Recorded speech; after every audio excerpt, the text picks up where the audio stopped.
In August of 2013, 15 team members from South Weymouth Church of the Nazarene took their vacation to serve one of the poorest communities in the world.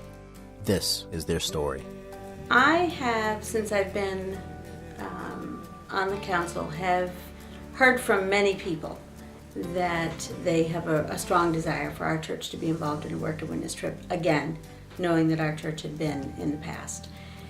Knowing that we had Deusa Leal at our church, and then knowing our pastor speaks Portuguese, certainly helped in the process. And again, as we started pursuing Brazil, it felt right. I then sent that information to this group of people within our church who I had been using as a great team, and each one of them came back with the same response, that they truly felt we needed to be working in Esqueleto. Following several months of fundraising, promotion, and team training, the team set on a journey to Rio de Janeiro, Brazil.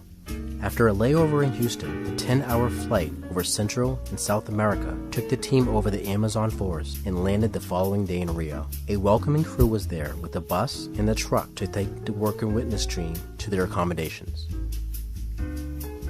This was great. It was clean. There were beds. There was running water and showers. The food was excellent, and they have a wonderful facility to host work and witness teams. It was nice. It was different. It was very self-contained. It was almost like a compound. It had a wall around the house. Backyard was more of a courtyard. But I was surprised. You hear a lot of nightmares about mission trips, living in a tent, but we had a solid roof over our head and a bathroom and a shower. God has sent us phenomenal drivers with very large vans who were able to guide us throughout Brazil. So it was fun. After settling into their accommodation, the team headed to the host church. The missional force in Rio de Janeiro is the Nilópolis Church of the Nazarene. Located 18 miles north of downtown Rio, Nilópolis is a suburb with over 150,000 people. Led by Pastor Pedro Paulo, the church has recently undergone a building expansion, and while the pastor is on sabbatical, Pastor Alessandro continues the mission work. During the last 2 decades, this church not only grew in number, but also planted several churches in the greater city of Rio de Janeiro. I loved the church. I'm glad that we were able to go several times. It didn't even matter that we couldn't understand anything.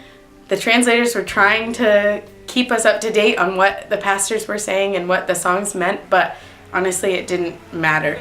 The worship was so powerful and so loud and vibrant and exciting, and they just let themselves be free when they worship. They start their work right at home in Nilópolis by running a day school for children in the neighborhood. And the children are educated and fed at the school, and they serve 700 students there. And so that's their first priority, is their own community. What touched me the most also is that the way they want to reach out to people. I think they have a heart for missions, and that's important. I think that's the reason why they grow and they continue to grow, is that they just love to help and reach out. And that's where we were at. After a good night's rest, the team prepared for a journey they would never forget. They were headed to Esqueleto, a community that grew on the side of the largest trash landfill in South America. As many trash collectors separated trash from recyclables, they were able to provide for their basic needs. The community was made out of those collectors who used trash to build their homes. The Nilópolis Church of the Nazarene has been serving for this community 9 years, building a church and a school for children. In June of 2012, the landfill closed. A biofuel gas plant went into its place, and this community lost its main means of sustenance. Now the needs in Esqueleto are great, and a call to mission was heard. Throughout the week, the team ministered, worked, and served this community. We were going to the town dump. What did that really mean? how bad was it going to smell, what were we going to deal with. And fortunately, the odor was not strong and pungent so that it was overpowering anything. It did not smell nearly as bad as I thought it would. It was definitely what they had explained. Very apparent that it was built on a city dump. Unbelievable that people actually lived in those homes. Understanding that it was a trash dump, but to see the way that people really survive off the garbage was different. Going into the houses, it was very strange to see cable TV in a house that didn't have a solid floor, that was built out of picked out garbage.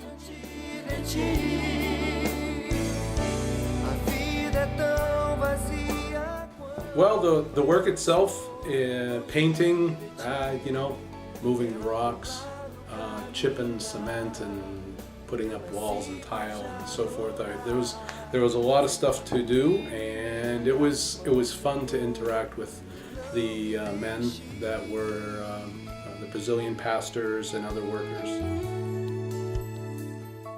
We also did some leveling or landscaping, if you will, around the area where that new building will be constructed and around the church building itself. There was a courtyard, more like a garage, that they were turning into the cafeteria. And my first job was breaking up cement in order to put supports in for the new walls of the kitchen they were building. In absence of a jackhammer, I became the jackhammer and broke up the floor with an iron spike. Our projects there were really working outside the group that I worked with. We built a path, we filled in some areas behind the church to build up about 4 feet high with construction materials, large stones, etc. And that would make a path for the church behind the church so people could travel safely, because it was pretty wet and marshy type, which attracts critters. I got to help mix cement, which is a lot more difficult than it looks. And the bricklayers, they would just, grab some cement, throw it on the brick, set it down. It looked so simple. So I said, let me try it. It looks so easy. Anyone can do it. So I grabbed some cement, threw it on the brick. All the cement fell off the brick, and I now don't have any cement. So I grabbed more cement, threw it on the brick. All the cement falls off the brick. So eventually I got enough cement on there that I could lay it down on the wall. So I can say that I helped build the wall, but that brick's probably the shakiest one of the bunch. But I think what struck me also was that seeing the pastor of the church in Esqueleto, just to see his face, there was one day that we cleaned up the whole church. We removed the church pews, and then we washed all the floors, and then swept, well, not vacuum, we have manual sweeping, and then we Lysoled, and then just do a general house cleaning, so to speak, of the whole church. And he was just so happy that his house is just being refurbished, renovated, cleaned, and he just probably doesn't know where to start. It's just a great feeling of having that team to help you and then bring in the people to worship. It's awesome just to see his face. It makes it all worth it. As a group, we worked very hard between the paint and the beams and the classrooms, but I love that we could just hug people who we couldn't translate the words, but we didn't have to. We shared our hugs, we shared our tears, and the kids were just phenomenal. I was overwhelmed at what they were willing to share, what very little they had. They're supposed to be working, but there's so many children hanging on us and hugging us and loving us and just spending time with us that we barely got any work done on that last day because we were just spending so much time loving on the children. That was my absolute favorite part. They didn't have anything, and anything that they got, they shared to the utmost degree with whoever was around that also didn't have. Carregue-me em teus braços, não me deixe ir. Although Esqueleto was the main work area, the team had the opportunity to minister in 3 other missions. Diodoro is a neighborhood in the western part of the city, served by a large train depot. People started settling under bridges and on the side of the railroad and made their homes in those locations. The team visited many homes along with the pastor serving them by delivering food and praying for the family needs. Morro Santa Marta is one of the earlier mission works of the Naulopolis Church. Starting 17 years ago, Pastor Sam Samoas had the opportunity to serve that community then, and on this trip returned to this mission. There was a lot of drugs, there was a lot of violence. As the church entered the community, it started ministering. Eventually, all the drug dealers gave their life to Christ. They made peace with the city. The city was able to come in. They built a cable car. And it's a very small, and it was quite interesting because there was a lot of people in a very small, confined place, but it was a way for us to go to the very top of the hill. The pastor of the church that's there now was one of the kids that we ministered to. And God has used that in ways that I cannot even explain.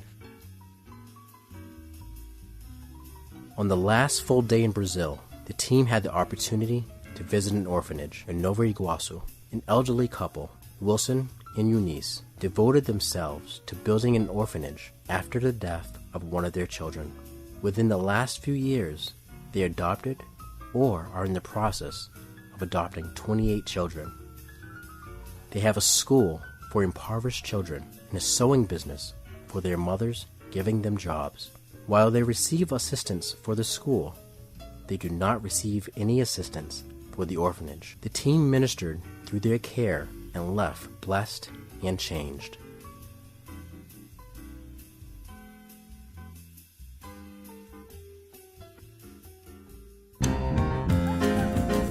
Rio de Janeiro is the second largest city in Brazil, with over 6.3 million people. It boasts beautiful landscapes, monuments, beaches, and personality. It's considered one of the most beautiful cities in the world. Although ministry was the focus and the heart of this trip, the team had many opportunities to visit the city and enjoy some relaxing and touristic events in Rio de Janeiro. Always accompanied by translators and local leaders, the experience was unforgettable. Brazil as a country is colorful and exciting and fast and fun and entertaining, and it just, for me, it's like 4th of July every day. Brazil is, I don't know, it's just fun. Physically, just a beautiful country. It's very interesting to watch a group of guys play volleyball, but they were using soccer moves. Their head, their shoulders, their chest. Never once did their hands hit the ball. It was either their feet. So basically they were playing soccer, volleying in soccer. Come across Pastor Sam and your brother-in-law Scott, who are determined to go in the water, and I'm thinking, I'll just go during the daytime. But as I'm watching and I'm listening and I'm hearing the ocean, it's calling me and I have no choice. Beeline for the water, and it was phenomenal. And why? As Pastor Sam would say, why would you jump into Copacabana at night? Because you can! It takes one to know one. So I actually got to have my very first motorcycle ride ever in Brazil, which was really exciting. And it was a bit scary when he started to weave between the cars, but all you do is hang tight and don't let go, and then you're fine. So it was a lot of fun. I loved the motorcycle. The best part was when we would drive and squeeze through a bus and a car, and you're thinking, suck it in because we're not going to make it, but you zip through so quick, and yeah, you're just driving around really fast and lots of close calls. I'm surprised there aren't more accidents, but the people seem to know what they're doing, so. 12 days in Brazil changed the lives of 15 people. The work is not yet finished. The team was able to provide the finances and resources to continue the mission, but it will be over a year before another team will visit Esqueleto. One may ask if a difference was made by this team. The answer is clear. Esqueleto is a better place because South Weymouth Church of the Nazarene had the heart and the vision to go and make disciples in the nations. There's a lot of work yet to be done in Brazil. Will you pray for Brazil? Will you consider giving your vacation for the glory of God? Will you be open to change your life forever? If so, pray for Brazil.